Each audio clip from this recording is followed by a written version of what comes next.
Menopause हमारे यहाँ एक ऐसी अवस्था मानी जाती है जिसमें लोग कहते हैं कि अरे ये तो छुपा लेने वाली अवस्था है, इसके बारे में किसी को बताना नहीं है। लोग फीमेल हेल्थ के बारे में ज्यादा बात नहीं करते हैं। We can get junk food everywhere and people are actually struggling with their diet. What should be the ideal diet for a women who are actually above 30? Data के हिसाब से जो वीमेन है आज की इंडिया के खास तौर से, उनमें आयरन, कैल्शियम और प्रोटीन की बहुत डिफिशियंसी पाई जा रही है। ऐसा क्यों हो रहा है? Your body is not your dustbin. एक हंगर होती है, एक एपेटाइट। थर्ड इज आपको उस फूड की क्रेविंग है particularly. I have so many clients जो कि कहते हैं कि मैडम हम सारा दिन तो नहीं खाते हैं, लेकिन जैसे ही घर गए फिर हमारा पूरा खाना शुरू होता है। अगर टाइम टेबल नहीं है तो आपकी सर्काडियन रिदम फूड की कभी भी सेट नहीं हो पाएगी। क्या आप जानते हैं 30+ एज के बाद वुमेन के बॉडी में बहुत सारे चेंजेस होते हैं जो उनकी overall health, weight, mood, fertility और कॉन्फिडेंस पर पूरा असर डालता है। लेकिन अनफॉर्चुनेटली वीमेन को बोला जाता है कि ये सब नॉर्मल है, एडजस्ट कर लो। आज अनफिल्टर्ड बातचीत पर हम बात करेंगे डॉक्टर अनुमिता पाठक से, जो कि एक क्लिनिकल न्यूट्रिशनिस्ट, लाइफस्टाइल कोच और एक ऑथर हैं, जिन्होंने हाल ही में एक बहुत ही इंपॉर्टेंट बुक लिखी है वुमेन हेल्थ पर। इस वीडियो में हम बात करेंगे कि मेनोपॉज क्या होता है और इसके सबसे बड़े मिथ्स क्या हैं, हार्मोनल वेट गेन का रियल रीज़न क्या है, क्या कारण है कि आज के टाइम में वुमेन्स में कैल्शियम, प्रोटीन और आयरन की डिफिशियंसी बहुत ही कॉमन हो चुकी है।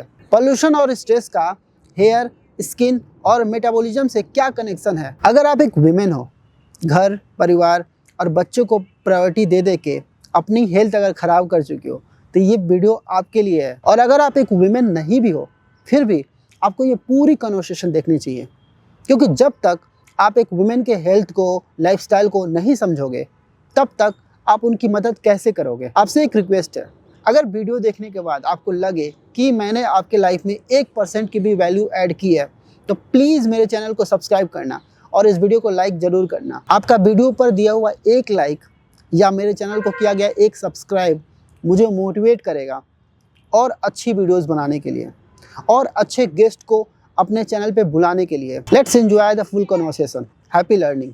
नमस्कार दोस्तों, मैं हूं प्रिंस और आप देख रहे हो अनफिल्टर्ड बातचीत। आज हम बात करने वाले हैं वुमेन हेल्थ, डाइट और वुमेन लाइफस्टाइल जैसे ज़रूरी टॉपिक्स पर। आज की हमारी गेस्ट हैं डॉक्टर अनुमिता पाठक, जो कि एक डाइटिशियन, लाइफस्टाइल एक्सपर्ट और एक राइटर हैं, जिन्होंने रिसेंटली एक बुक लिखी है मेनोपॉज और वुमेन हेल्थ के बारे में। सो डॉक्टर अनुमिता, आपसे मेरा पहला प्रश्न है कि आपने ये जो डाइटिशियन का फील्ड है और वुमेन हेल्थ को लेके जो इश्यूज पे आपने बुक भी लिखा है, तो क्या आपके मन में आया कि आपने इस फील्ड को चूज किया? Thank you so much Prince for inviting me on your podcast platform. It's really honour and I am so privileged to be here. मैंने ये सब्जेक्ट इसलिए चूज किया क्योंकि मेनोपॉज हमारे यहाँ एक ऐसी अवस्था मानी जाती है जिसमें लोग कहते हैं कि अरे ये तो छुपा लेने वाली अवस्था है, इसके बारे में डिस्कस नहीं करना है, इसके बारे में किसी को बताना नहीं है। दैट्स व्हाई मैंने यही टॉपिक चूज किया। It's a wholesome book. इसमें पूरी ही जानकारी है कि इस टाइम हेल्थ को कैसे केयर करें, क्या मेनोपॉजल चेंजेस आते हैं, क्या हार्मोनल चेंजेस होते हैं, किस तरह की लाइफस्टाइल होनी चाहिए, किस तरह के न्यूट्रिशन चेंजेस होते हैं आपके डाइट में, क्या क्या फंक्शनल फूड्स होते हैं। तो it's a wholesome guide for females, specially जो 40+ हैं। ओके, तो मैम जब मैंने ये बुक आपका पढ़ा था, मैंने ये बुक, तो जो सबसे पहला जो मेरे मन में ख्याल आया था कि मेनोपॉज होता क्या है, ठीक, तो आप बताएंगे इसके बारे में कि क्या होता है? हर फीमेल के लाइफ में ये एक फेज आती है जब उनके मेंसेस स्टॉप हो जाते हैं। मेंसेस का पॉज हो जाना is menopause. But dear females, सिर्फ मेंसेस पॉज हुए हैं, लाइफ नहीं। You are not on pause button. Right. Thank you so much, बहुत आसान शब्दों में आपने इस ज़रूरी जानकारी को बताया। आप ये बताओ कि जब आपकी एक, जैसे आप फुल टाइम जॉब भी करती हो, आप एक डाइटिशियन भी हो, आप एक राइटर भी हो, आप और क्या क्या करती हो? आप मेरे दर्शकों से बताएंगे कि क्या क्या है जो चीज़ें आप मतलब अभी आप पर्सनल लाइफ में करती हो? आप डांस भी करती हो, मेरे को पता है। Dear viewers, by profession, I am a nutritionist at hospitals and corporate offices. And by my higher calling, I am a Reiki Grandmaster. And by passion, I am a dancer and a writer. And I love writing. अभी एक book लिख चुकी हूँ, 2 books on board हैं, वो भी आने वाली हैं, मोस्ट प्रॉब्ली न्यू ईयर 2026 तक वो भी आ जाएगी। And it's all for your health. आपने जो बुक लिखी है फीमेल हेल्थ के बारे में, तो इसका आइडिया आपको कहाँ से आया? कब आपको लगा कि हाँ आपको इसके बारे में बुक लिखना चाहिए और ये प्रॉब्लम बहुत बड़ी है? Very well addressed Prince.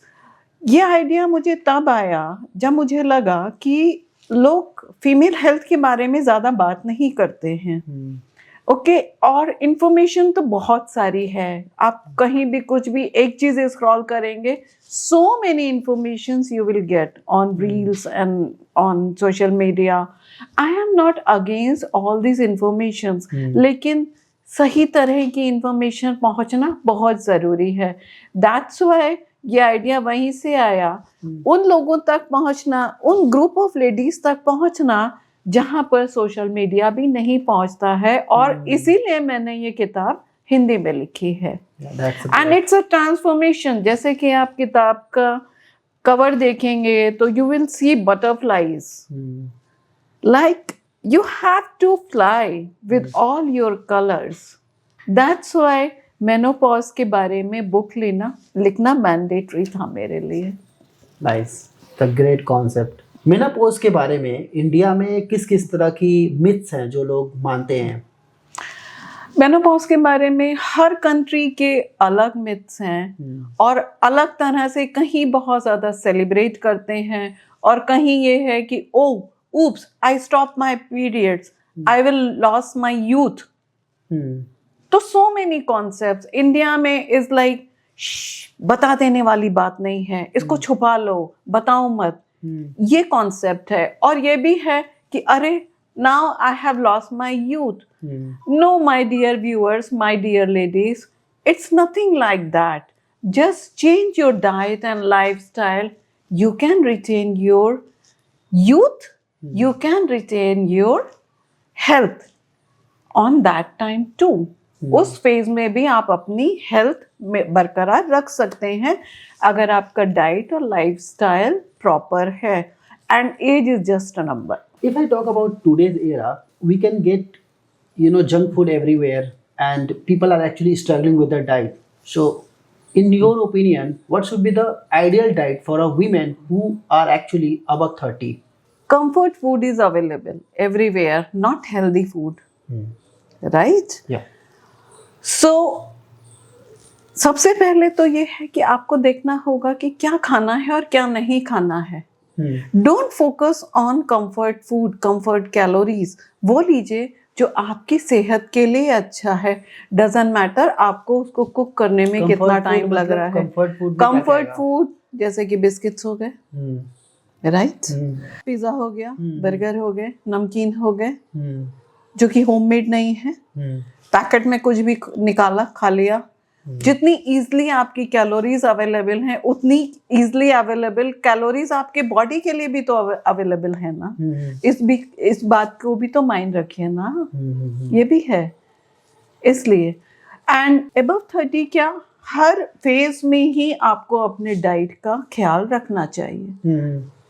तो क्या क्या कौन कौन सी चीजें हैं जो अगर अब 30 कोई वुमेन है उसको पर डे के हिसाब से लेना चाहिए? कोई फ्रूट्स या कुछ ऐसा आप बता दो, बेसिक कोई डाइट। एटलीस्ट कम से कम 2 से 3 फंक्शनल फूड्स होने ही चाहिए। फंक्शनल फूड वो होते हैं जो हमारे बॉडी के फंक्शंस में हेल्प करते हैं। कैलोरीज ठीक ठीक रखिए, बहुत ज़्यादा कैलोरीज मत लीजिए। मोटा अनाज लीजिए, हरी पत्ते वाली सब्जियां ऐड करिए, प्रीबायोटिक प्रोबायोटिक दोनों को ही ऐड करिए अपने डाइट में। ऑयल सीड्स लीजिए, हेल्दी फैट्स लीजिए, फाइबर लीजिए। Since you have reading a book on women's health and you are so much into women's lifestyle and health. तो मैं आपसे जानना चाहूँगा कि जो डाइट होता है और नॉर्मली जब हम डाइट सर्च करते हैं गूगल पे तो डाइट आता है, सबके लिए आता है कि अगर हमें वेट लॉस करना है, अगर हमें वेट गेन करना है, आपको क्या लगता है कि मैन का और वुमेन का जो डाइट है वो अलग होना चाहिए? अगर अलग होना चाहिए तो कौन-कौन सी चीज़ें हैं जो वुमेन को अलग लेना चाहिए मैन से? मैन और वीमेन की जब बॉडी कॉन्फ़िगरेशन डिफरेंट है तो ऑफ कोर्स कैलोरीज प्रोटीन भी डिफरेंट हैं, तो कैलोरीज प्रोटीन का इंटेक वैरी करेगा और जितने माइक्रोन्यूट्रिएंट्स और मैक्रोन्यूट्रिएंट्स हैं उनका इंटेक भी वैरी करता है। तो दोनों के फिजिकल कौन-कौन सी चीज़ें हैं जो एक वुमेन को अवॉइड करना चाहिए जो मैन अक्सर लेते हैं या ज़्यादा मात्रा में कंज्यूम करते हैं, कुछ ऐसा है? मैन और विमेन की डाइट में सिर्फ इतना ही अंतर है कि मेल्स को कैलोरीज और प्रोटीन कैल्शियम की रिक्वायरमेंट ज़्यादा है, फीमेल के सर्टेन लाइफ के फेजेस में उनको कैल्शियम प्रोटीन की रिक्वायरमेंट ज़्यादा है, जैसे कि जब लैक्टेशन है तब। एज सच मेल फीमेल की डाइट का हेल्दी डाइट होनी चाहिए, कैलोरीज प्रोटीन वैरी करता है पूरा, और जिस लाइफ के जिस फेज में है उस हिसाब से आपका डाइट भी पूरा वैरी होता है। ओके मैम, मैं जब थोड़ा सा रिसर्च कर रहा था आपसे मिलने से पहले तो मैंने इस चीज़ को नोटिस किया कि देखा कि डेटा के हिसाब से जो वीमेन है आज की इंडिया की खास तौर से उनमें आयरन, कैल्शियम और प्रोटीन की बहुत डिफिशियंसी पाई जा रही है। मैम ऐसा क्यों हो रहा है और अगर इसको दूर करना है तो क्या वुमेन को अलग से इसके लिए पिल्स लेनी चाहिए, मेडिसिन लेनी चाहिए, या फिर हमें डाइट में ही कुछ फ्रूट्स या कुछ ऐसा चीज ऐड कर सकते हैं जिससे हमें आयरन, कैल्शियम और प्रोटीन की डिफिशियंसी से हम बच सकें? कुछ ऐसा है? You addressed so well Prince.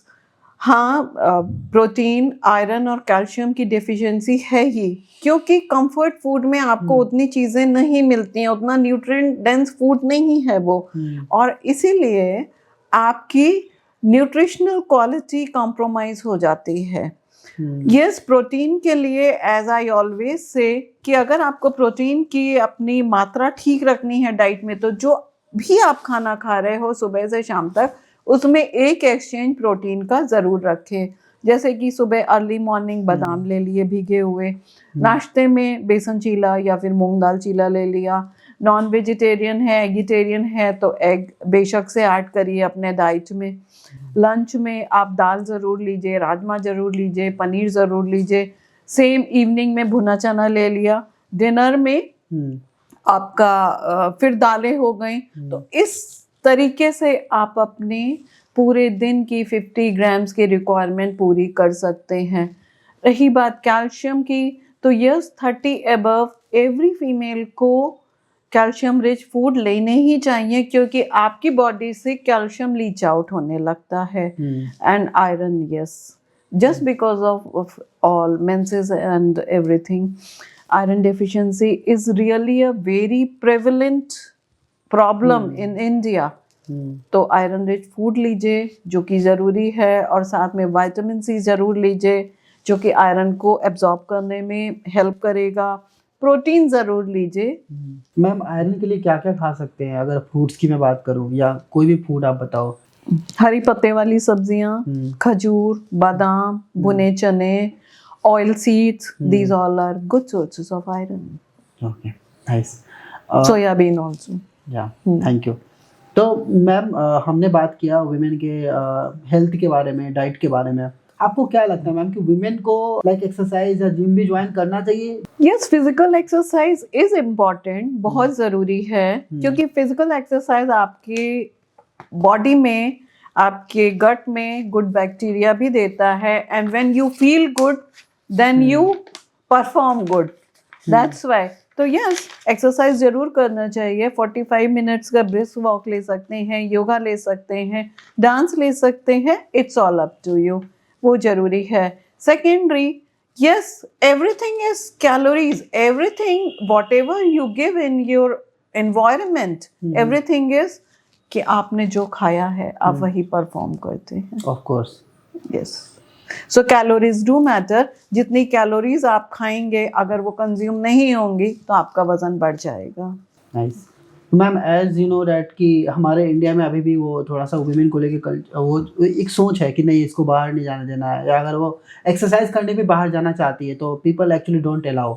तो अगर उन्हें आप क्या सजेस्ट करेंगी, अगर उनको घर पे ही रह के कोई ऐसा आप बताओ, कोई एक्सरसाइज बताओ, या क्या घर पे रह के अपने हेल्थ को कैसे अच्छा कर सकती है? डू हाउस होल्ड वर्क, पहली चीज। दूसरी चीज स्ट्रेचिंग एक्सरसाइजेस कर सकते हैं, योगा कर सकते हैं, 45 मिनट्स का ब्रिस्क वॉक, कहीं नहीं गया, म्यूजिक लगा करके डांस कर लीजिए, कार्डियो एक्सरसाइज हो जाएगी आपकी, बेस्ट है। और आजकल मेरे ख्याल से फीमेल्स आर स्मार्ट इनफ, वो कन्विंस कर सकती हैं कि जिम जाना है या एक्सरसाइज करनी है। मैम एक्चुअली जब हम बात कर रहे हैं, जैसे आपने बुक भी बताया कि बुक आपने जानबूझ के हिंदी में लिखा बिकॉज यू वांटेड कि हमारे जो इंडिया के जो कोने कोने से जो वुमेन है वो आपके बुक को एक्सेस कर पाएँ और वो पढ़ के समझ पाएँ। Exactly. तो when I am talking about women, मैं ऐसी लोगों के बारे में बात कर रहा हूँ जो actually they belong to village and all. वहाँ पे अभी भी बहुत बहुत सी चीज़ें हैं मैम, जो बंदिशें हैं, अभी बहुत टाइम लगेगा, धीरे धीरे चीज़ें बदल रही हैं। ऑफकोर्स शहरों में बदल गई हैं, पर वहाँ के लिए मेरा एक क्वेश्चन था। मैम एक क्वेश्चन और है, ये मेरा पर्सनल क्वेश्चन है एक्चुअली, मैंने इस चीज़ को लिख के भी नहीं लाया था। जब वुमेन प्रेग्नेंट होती हैं तो अक्सर मैंने देखा है कि डॉक्टर्स बोलते हैं कि डोंट डू हाउस होल्ड, कुछ मत करो, रेस्ट करो, है ना, मतलब 2-3 महीने के बाद ही बोल देती हैं और डॉक्टर्स बोल देते हैं। आपको क्या लगता है कि जो वुमेन अगर प्रेग्नेंट है, अगर 1 महीना या 1.5 महीने का, 2 महीने का, क्या उन्हें बिल्कुल काम छोड़ देना चाहिए, रेस्ट करना चाहिए? क्या ये उनके लिए बेहतर है करना? अगर कोई कॉम्प्लिकेशंस नहीं है देन इट्स फाइन, वो हल्का फुल्का काम कर सकते हैं। और अगर कॉम्प्लिकेशन नहीं है, अगर कॉम्प्लिकेशन है, बेड रेस्ट पर है, तो फिर तो बेड रेस्ट जरूरी हो जाता है। नहीं, अगर कोई कॉम्प्लिकेशन नहीं है तो कर सकते हो काम? हाँ बिल्कुल कर सकते हैं। एनीवेज जितना ज़्यादा मसल्स मूव करेंगे डिलीवरी में, फर्दर लाइफ में, उतना ही बेटर होगा उनके लिए। और मैम मेरा भी पर्सनल एक्सपीरियंस है, मैंने अपने आसपास देखा है आंटी लोगों को, मेरी मौसी को, मैंने एक चीज़ देखा है कि जो वीमेन काम करती हैं, काम करना मीन्स किचन का काम, सफाई करना, छोटा मोटा जो साफ सफाई हो गया, मैंने देखा है कि उन्हें ज़्यादा डिजीज़ भी ज़्यादा नहीं होता है, वो बहुत हेल्दी रहती हैं। और उनके कंपेयर में मैं दूसरे को देखता हूँ कि जो कहते हैं कि नहीं अब तो मेरे बच्चे हो गए, कमा रहे हैं, अब तो मैं सब कुछ अफोर्ड कर सकती हूँ, तो मुझे काम की जरूरत नहीं, और वो एक जगह ही बैठे रहती हैं, उन्हें बहुत जल्दी डिजीजेज हो जाती हैं। तो इस पे क्या क्या वजह है कि ऐसा होता है? मूवमेंट इज ऑलवेज गुड, पहली चीज। दूसरी चीज, दिन की शुरुआत जब भी करें तो एक गोल के साथ करें ना। 2026 is just round the corner, तो हमें कुछ अपने गोल्स बना लेने चाहिए कि इतने हमें 6 मंथ्स में करने हैं, इतने हमें 1 साल में करने हैं, and that is growth. Even movement is also your growth, इधर physical mental. Okay nice. Ma'am जब वुमेन के लाइफ की बात करते हैं तो there are 2 phases in women's life, और जहाँ तक मुझे लगता है कि वुमेन का एक्चुअली, आदमी का तो ठीक है, सेम घर में हुआ, जन्म हुआ, फिर आदमी कमाया खाया, फिर उसके बाद से कुछ जो भी ग्रोथ किया उसका सेम लाइफ रहता है, एक उसका उसी में। पर वुमेन का 2 होता है, एक तो शादी के पहले और एक शादी के बाद। तो जो मैंने ऑब्जर्व किया है सोसाइटी में, वुमेन का शादी के पहले तो ठीक है, नॉर्मल चलती है, जैसे शादी होता है ठीक है, फिर उनका बाहर भी बहुत निकलना कम हो जाता है और घर पे ही हो रहती है ज़्यादातर। तो जो उनका वेट है वो ज़्यादा बढ़ने लगता है और ओबेसिटी की तरफ वो बढ़ने लगती हैं। और इवन मैंने देखा है बहुत सी जगहों पे women have actually accepted it कि अरे ये तो होगा ही, मोटे तो होंगे ही शादी के बाद। जो ओबेसिटी इतनी बढ़ रही है, इसका क्या वजह है, क्यों इतना बढ़ रहा है वुमेन्स में? ऑफ कोर्स ओबेसिटी रेशियो बहुत ज़्यादा एक ड्रास्टिकली बढ़ रहा है, and India is going to be second hub, और बहुत जल्दी फर्स्ट हब बनने वाला है ओबेसिटी एंड डायबिटीज़ का। सबसे बड़ी चीज़ है आपका मेंटल सेट। इसका शादी होने का या नहीं होने का कोई मतलब नहीं है, it's all your mental set कि आप कैसा दिखना चाहते हैं और आप अपने आप को कैसे एक्सेप्ट करते हैं। सबसे बड़ी बात ये है। आपको ये लगता है कि इसका एक वजह ये भी हो सकता है कि बाहर के खानों का प्रचलन थोड़ा बढ़ गया ज़्यादा? बिल्कुल, जैसे कि अभी बहुत ऑनलाइन ऐप्स आ गए हैं, जोमेटो आ गया, ब्लिंकिट आ गया, तो इससे भी लोग थोड़ा सा हो रहा है कि लोग 2 चीज़ें हो रही हैं। एक तो मैम लोग मेहनत करना बंद कर दिए कि किचन में ज़्यादा काम नहीं कर रहा, दूसरा खाना तुरंत आ गया, खा कर तुरंत सो भी गए, तो एक वो मूवमेंट भी कम हुआ, और दूसरे में हमने जंक फूड भी खाया, तो दोनों तरफ से हो रहा है। तो एक ये भी वजह हो सकता है ना? बिल्कुल बिल्कुल, comfort food and easy food is also the main culprit. लेकिन आप अगर घर पे वही खाना बनाएंगे, यू नो कि आप कितने कैलोरीज ले रहे हैं।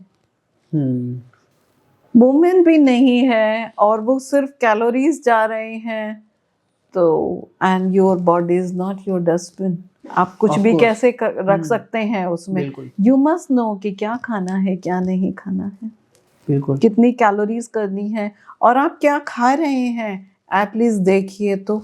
जैसे हम बाहर निकलते हैं तो अभी बाहर जंक फूड बहुत ही इजीली अवेलेबल है और सस्ता है, और जंक फूड खा के मज़ा भी बहुत आता है। जब वुमेन कंज्यूम करती हैं जंक फूड तो उनके फर्टिलिटी रेट और हार्मोन्स पे क्या प्रभाव पड़ता है जंक फूड्स का?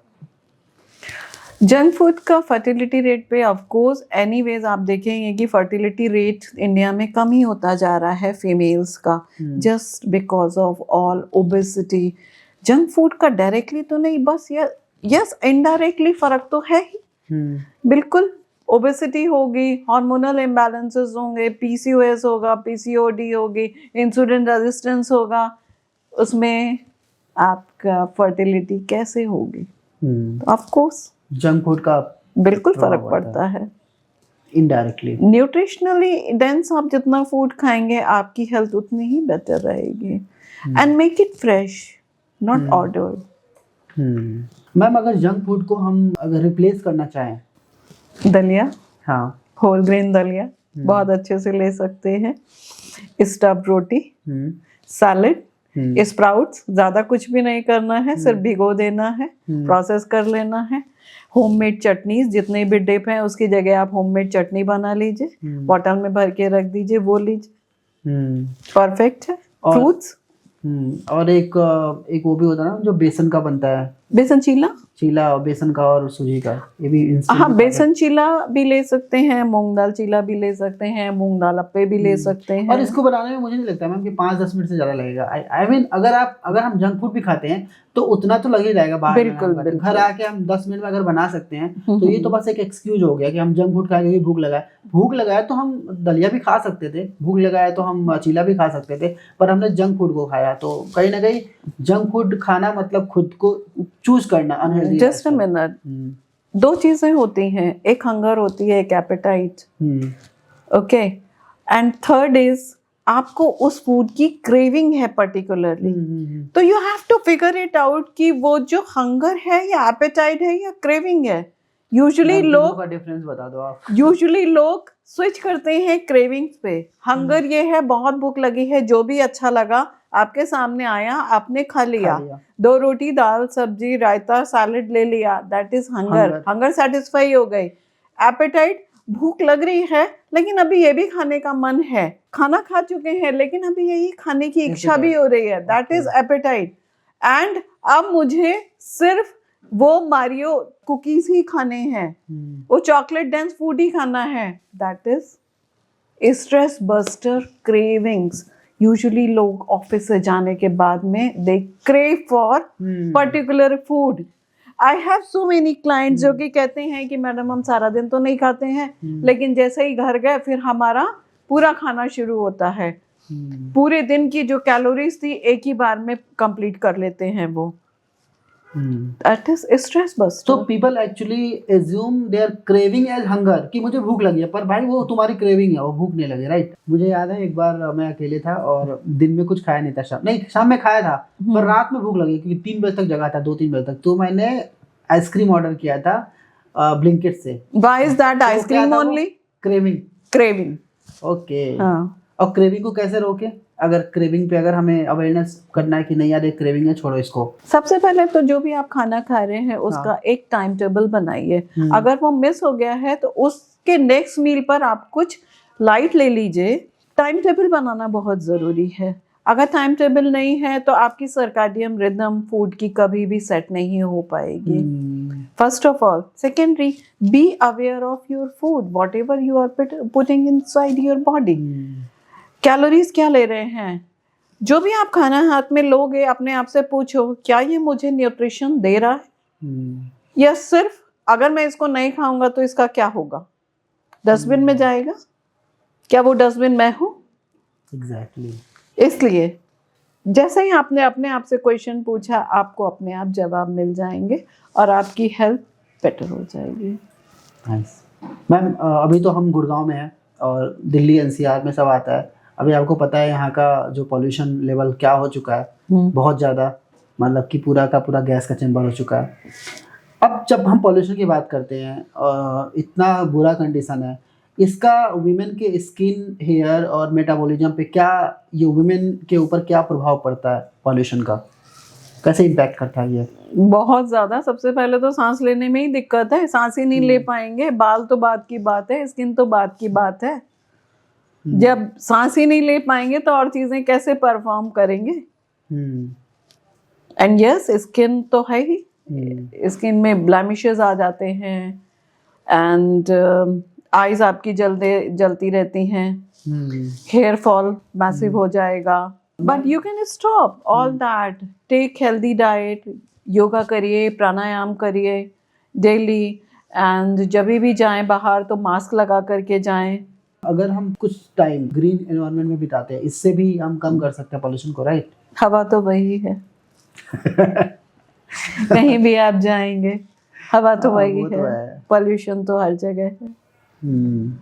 हाँ, इंडिया के बाहर आप जाएं तो उतना पॉल्यूशन नहीं है। डाइट में अपने कुछ एक्स्ट्रा ऐड करके हम पॉल्यूशन से जो इफेक्ट हो रहा है, जो नेगेटिव इम्पैक्ट पड़ रहा है बॉडी पे, खास तौर से वुमेन के बॉडी पे, उसको क्या हम कम कर सकते हैं? As I told you, healthy diet लीजिए। क्या क्या बहुत ज्यादा असर तो नहीं पड़ेगा कि मैं ये खा लूं तो उससे पॉल्यूशन पे फर्क नहीं पड़ेगा, बहुत ज्यादा असर तो नहीं होगा। लेकिन हाँ, अप टू सम एक्सटेंट जितना डिटेरियोरेशन होना है 80%, वो 60% होगा, ये हो सकता है। तो add healthy diet, vitamin C अच्छे से लेना है, सिट्रस फ्रूट्स लेना है, ऑयल सीड्स लेने हैं, जिंक ऐड करना है डाइट में, पानी खूब पीना है and protein rich diet. Ma'am, मेरे बहुत सारे ऑडियंस हैं जो कि देश के अलग अलग कोनों से हैं, तो उसमें बहुत सारे वीमेन भी हैं जो कि जो स्टूडेंट्स हैं, actually they are actually studying. तो अगर वो आप जैसी बनना चाहते हैं, डाइटिशियन बनना चाहती है, इस फील्ड में आके कुछ करना चाहती हैं सोसाइटी के लिए, अपने लिए भी अपने पैरों पे खड़ा होना चाहती हैं, तो उनको थोड़ा सा आप गाइड करोगे, क्या कौन सा डिप्लोमा कोर्स या कैसे करके वो डाइटिशियन बन सकती हैं? There are diploma courses, well I have done PhD, तो डिप्लोमा कोर्सेज भी हैं एंड डिग्रीज भी हैं। यू कैन ऑप्ट एनी, जो भी आपको ठीक लगे, बट यस, जो भी करो वो दिल से करो, वो सबसे ज़्यादा ज़रूरी है। जैसे मैंने आपको बोला, पहले हम बातचीत कर रहे थे कि विमेन का जो बॉडी होता है और मैन का बहुत ही अलग होता है। तो वुमेन के बॉडी में हार्मोनल चेंजेस होते हैं, बहुत सारी चीजें होती हैं। मेल्स में भी हार्मोनल चेंजेस हाँ, होते हैं, पर वुमेन का ज्यादा होता है। नहीं, मेल्स का भी होता मेल्स है। का भी होता है। एज एज प्रोग्रेस चेंजेस दोनों ही की बॉडी में होते तो हैं। अगर हम वुमेन के हेल्थ की बात करें, तो कौन सा वो स्टेज है जब वुमेन को अपने हेल्थ को बहुत ही सीरियसली लेना शुरू कर देना चाहिए? ऑल द स्टेजेस, कोई फेज नहीं है, कोई स्टेज नहीं है, चाहे मेल्स हैं चाहे फीमेल्स हैं, कोई भी है, इन एवरी फेज आपको अपनी सेहत को तो ख्याल रखना ही है। सेहत इज मोस्ट इम्पॉर्टेंट। जैसे कि अपने यहाँ कहा भी गया है, पहला सुख निरोगी काया, तो स्वास्थ्य तो सबसे ज़्यादा जरूरी है ना। मैम, अगर सब कुछ समराइज करके एक कोई मैसेज देना चाहें आप सारे वुमेन्स को जो भी देख रही हैं, तो आप क्या कहना चाहोगे? Dear ladies, never ever compromise your health, whether it's mental or physical or psychological or social or spiritual health. Never ever compromise किसी के लिए भी। सबसे पहले आप अपने आप को स्वस्थ रखिए, क्योंकि हम ही हैं जो परिवार की, देश की नींव है। तो सबसे पहले खुद को स्वस्थ रखना हमारी अपनी जिम्मेदारी है। Thank you so much. मैं चाहूँगा कि आपका जो बुक है उसके बारे में आप कुछ बताएं, बुक के बारे में बताएं, कंटेंट के बारे में बताएं, और अगर कोई बुक लेना चाहता है, परचेज करना चाहता है, तो कैसे परचेज कर सकता है। ऑफ कोर्स मैं डिस्क्रिप्शन में लिंक डाल दूंगा अमेजन का, और बाकी आप भी जो भी उससे रिलेटेड जो भी जानकारी हो, आप प्लीज़ आप मेरे दर्शकों को बता दें। Dear females, this is my latest book, menopause और उससे संबंधित सभी जानकारी, राइट? तो इसको पढ़िए और इसमें जो लिखी बातें हैं, जो टिप्स हैं, जो फूड कॉम्बिनेशंस हैं, एक्सरसाइजेज हैं, व्यायाम हैं, उनको फॉलो करिए। अगर आपको ये किताब चाहिए तो प्रिंस के डिस्क्रिप्शन में लिंक में होगा, आप वहाँ पर ऑप्ट कर सकते हैं। अदरवाइज अमेज़ॉन और फ्लिपकार्ट पर अवेलेबल है। और अगर आप मुझसे डाइट कंसल्टेशन लेना चाहते हैं देन मेरा ईमेल भी बुक में है। You can put an email to me. Thank you. Thank you so much इतना डिटेल में बात करने के लिए। Thank you. Thank you. Thank you so much पूरा एपिसोड देखने के लिए। और मुझे पूरा विश्वास है कि आपने इस वीडियो से कुछ ना कुछ ज़रूर सीखा होगा। आपसे एक रिक्वेस्ट है कि आप इस वीडियो को अपने जानने वाली वुमेन के साथ ज़रूर शेयर करें, ताकि उनको अपने हेल्थ को और बेहतर बनाने और अपने लाइफस्टाइल को और अच्छा बनाने की इंस्पिरेशन मिल सके। Thank you.